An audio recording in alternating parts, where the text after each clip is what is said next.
tolakandrokatroka no nigadona teto amin'ny CES na ny Front National ny AMP.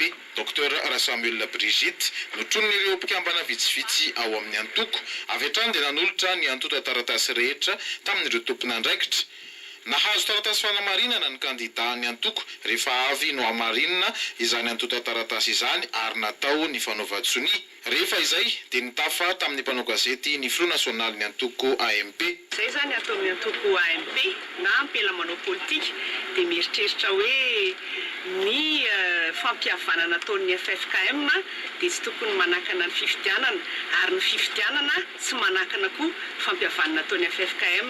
Ny tanjotsika zao amin'ny eritreritra alefa ny fampihavanana dia rehefa tonga ny fifidianana satria mbola misy telo volana dia mba misy rivotra tony rehefa tonga ny fifidianana dia mbola azo tohizana foana le fampihavanana mandra-pahatonga ny tena hoe rivotra tony eto Madagasikara fa zany zavatra fampihavanana zany zava-dehibe ka tsy vitany hoe ray volana na roa volana ka dia aminay zany dia arabaina soa arabaina tsara izay nandraisan'ny FFKM manjara zay fa azotsika tohizana foana na mandritra ny herintaona na roa taona raha tsy mialo ny FFKM mampihavana antsika foana.